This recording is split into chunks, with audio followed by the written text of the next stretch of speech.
Sanjana and welcome to my book club. So I want to begin this new channel with a post on discussing one of my favorite authors, and I'm talking about Jeffrey Archer. And of course, I'm sure if you enjoy reading books, you know I'm talking about his most recent release, which is Mightier than the Sword. This just came out and I finished it yesterday, so I thought what better to start with than Jeffrey Archer.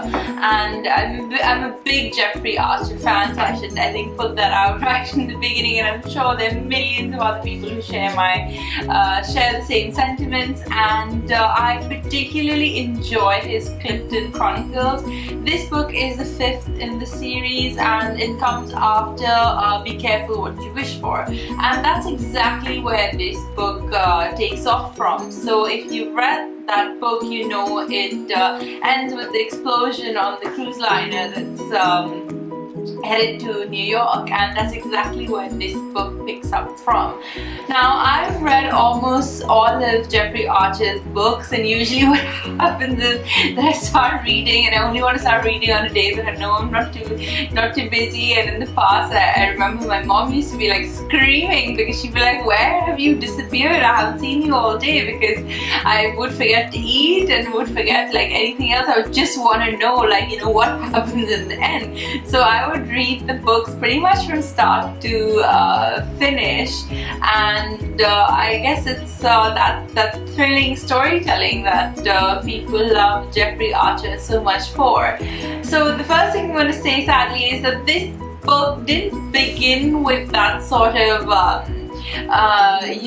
nail-biting sort of action that I usually tend to expect from the Jeffrey Archer books. So it started off slow.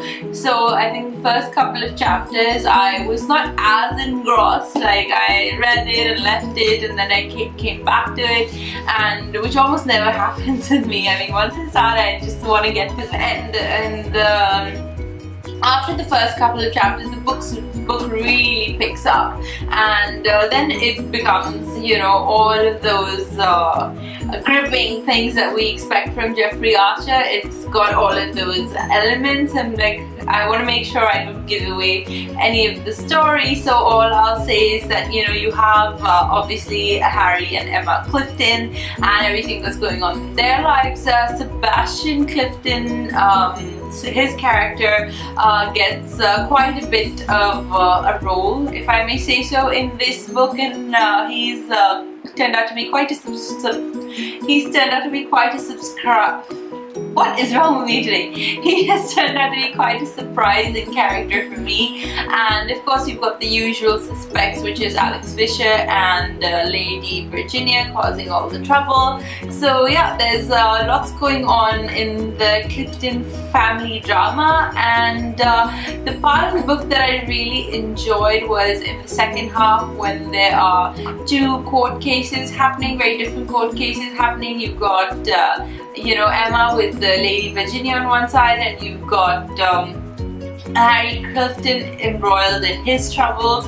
And I like how Jeffrey Archer has treated those two court cases.